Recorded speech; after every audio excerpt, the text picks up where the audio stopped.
Hello મિત્રો, કેમ છો બધા મજામાં? સો આજની આપણી રેસીપી છે ભરેલા કારેલાનું શાક. તો સૌપ્રથમ આપણે પેલા ચણાનો લોટ છે તેલમાં શેકી લેવાનો છે. આ મેં થોડી ઉતાવળમાં બનાવ્યો છે વિડીયો. એમ સો સોરી કે આવી રીતે બન્યો છે. તો સૌપ્રથમ તો તેલમાં આપણે ચણાનો લોટ છે શેકી લેવાનો છે અને આ રીતે આપણે કટ કરીને રાખેલું છે ઓલરેડી કારેલા. એને બાફી લીધા છે અમે લોકોએ મીઠા અને હળદરમાં.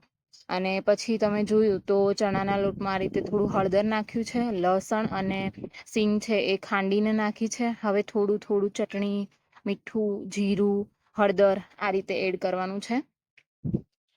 ઓલરેડી જ્યારે શાક બનશે ત્યારે આ બધું એડ કરવાનું જ છે, એટલે થોડી થોડી ક્વોન્ટિટીમાં એડ કરવાનું છે.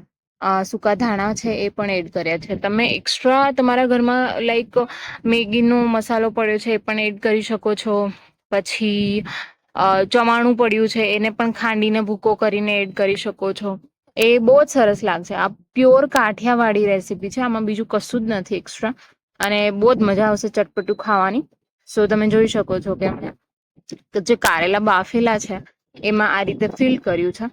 હવે આપણે વઘારની તૈયારી કરીશું. તો વઘારમાં તમને જરૂરિયાત મુજબ તેલ લેવાનું છે અને જે રીતે આપણે નોર્મલ રાઈ અને જીરાનો અને હિંગનો વઘાર કરીએ છીએ એ રીતે વઘાર કરવાનો છે. ત્યારબાદ જે ડુંગળી છે એ સમારેલી એડ કરી છે અને લીલા પત્તા છે લીમડાના એ એડ કર્યા છે, મીઠા લીમડાના. ત્યારબાદ ધીરે ધીરે હવે જે ફિલ્ડ કારેલા છે, જે આપણે કારેલા ભર્યા છે એ બાફેલા છે. એટલે આ એક ખાસ યાદ રાખવાનું છે. બાફીને જે બાફ્યા છે એ મીઠા અને હળદરમાં બાફ્યા છે, એટલે એની કડવાશ છે એ જતી રહેશે, એમ થોડી ઘણી ઓછી થઈ જશે. હવે આ રીતે આપણે ધીરે ધીરે કારેલાને મૂકવાના છે. ડુંગળી આપણી છે એકદમ પ્રોપર સતળાઈ ગઈ છે. હવે કારેલા અને ડુંગળીને છે આપણે મિક્સ કરી દેવાનું છે. તમે જોઈ શકો છો કેટલું સરસ પ્રિપેર થઈ ગયું છે. અને જે બાકીનો મસાલો વધ્યો હતો એ પણ અમે જોડે જોડે એડ કરી દીધો છે. એનાથી સ્વાદ છે એ એક્સ્ટ્રા સરસ આવશે એમ.